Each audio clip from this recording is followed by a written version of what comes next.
Okay, welcome back everybody to the channel. I hope everyone is doing well. So Canelo Alvarez retains his undisputed title, keeps all his belts, dominates Triple G in a lackluster fight, really. Very dull fight, disappointing fight. I expected a better fight. I thought we were going to get a better fight. I even said in my post-fight or pre-fight video, I thought this might be the best one of the three.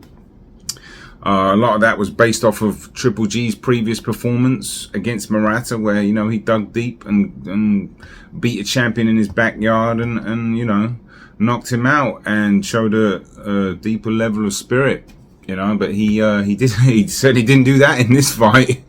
Nah, he didn't come to win at all. Very disappointing. And you know, obviously Canelo, I thought with the spite and the anger he was showing in the fight, I thought we could get a good fight. But yeah, Triple G, you know, one of the most annoying things, I think, or one of my pet peeves in boxing, and I probably have quite a few, is when, and this is probably the same for most people, is when a fighter just clearly doesn't come to win. You know, it's such a disrespect to the sport and to the fans and to people that have paid, you know, $85 to watch that fight. And to watch somebody not win and basically essentially take a paycheck, not sell out.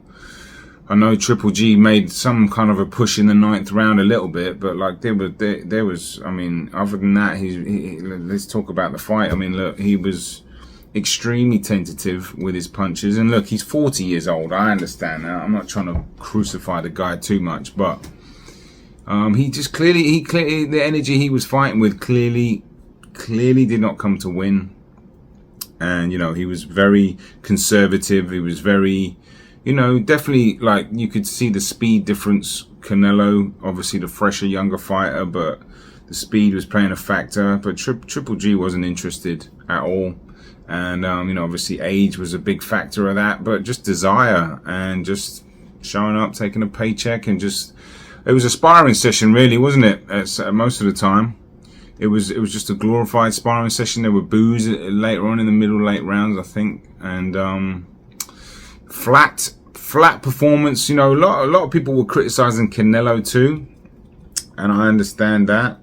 You know, he didn't have his greatest night, but you know what? You know the saying where a fighter can get the best out of you when they're performing at a high level. I think that the opposite can be done. If he was fighting down to Triple G's level, maybe, you know, and, you know, Triple G was just trying to survive, basically. Survive is a strong word, but just trying to get through the fight and not get knocked out and just get his paycheck and move on. And I'm not really even going to get into the technicalities of it. I was actually out of town this weekend. I was in Long Island, but so I didn't watch the fight till this morning, and you know, I really didn't want to go through and do all the technical stuff for this fight because I really don't think it deserved it. I know I probably should have, and for the future fights I will, but you know, I tried to watch it again twice this morning, and it was a little painful, I'll be honest, just mainly because I can't stand it when fighters, you know, I know they've got more and they don't try to win. You're telling me Triple G couldn't have done what he tried to do in the 9th a little bit more? He absolutely could have, you know, and he decided not to. And then he had the audacity to say that he didn't think he lost the fight later on. So, yeah, very, very, very disappointing. And it is what it is, isn't it? It's boxing. And, you know, Eddie Hearn actually needs to be careful with how he's promoting these fights, right? Because when he's talking about, and I know he's a promoter and he has to do this, when he's talking about it's the biggest fight in boxing, it's the best fight in boxing, you know, blah, blah, blah. He says that for these big fights, and he's in danger of, you know, overusing that term all the time, where, you know, I mean, we know he's a little bit on the ropes, Mr. Hearn, and, you know, he's running out of products to sell, and he's trying to oversell every single one he's got. And he needs to be careful with doing that, because, you know, there's only so many times people are going to buy that, and we'll see how the pay-per-view numbers will do. And like I mentioned, I was excited for this fight. I know many fans were like, eh. And I get that too, but I thought because of the Murata performance and just given the history, and you know, I thought Triple G was gonna try and make a bit more of a statement, or at least try to win, you know, make it exciting for us. But I was wrong on that. I did think Canelo would win a 12-round UD, and the scorecards, well, look, Steve Weisfeld, and there was another judge too, they gave it 115, 113. Weisfeld's an experienced, really good judge. I mean, it's baffling, isn't it? Why we constantly have to talk about the judges. You know what I think they should do? This will never happen, but they should.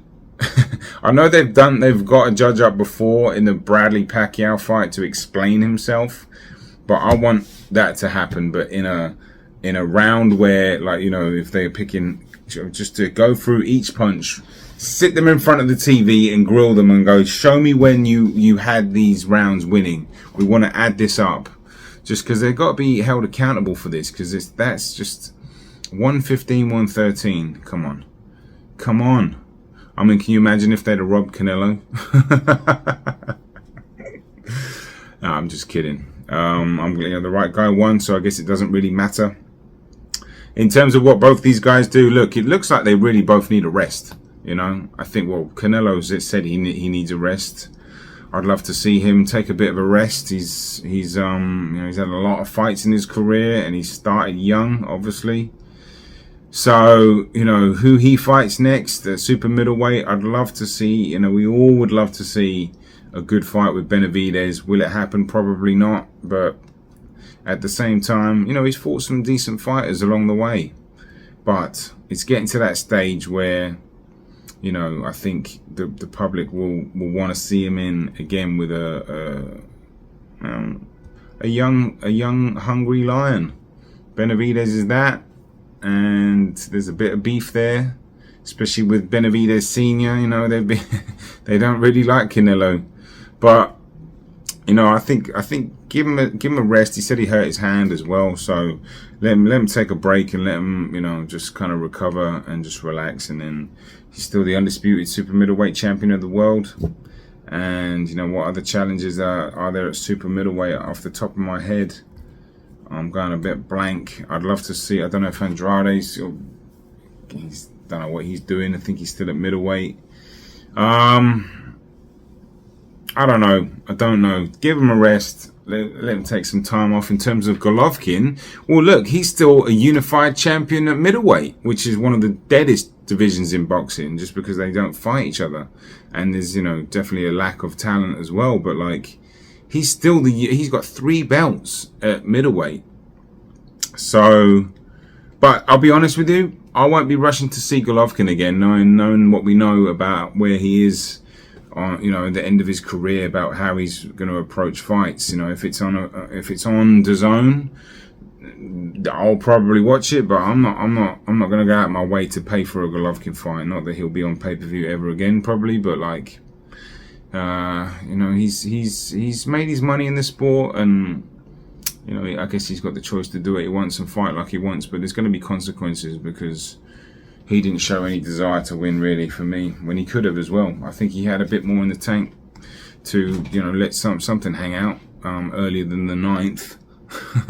So anyway, look, this isn't the most detailed fight breakdown. Like I said, I don't think the fight really deserved it, but as I keep saying, I've got a ton of videos on the way. Watch out for my Ben Eubank Ben film study coming out in the next couple days. And I've got a few more exciting things on the way as well. Shout out to all the subscribers, and big up anybody new. And, you know, hit the like button and subscribe button if you enjoy the content. And as always, it's got to come from the heart. Boxing on the edge. Have yourself a good week. All right, take care of yourself.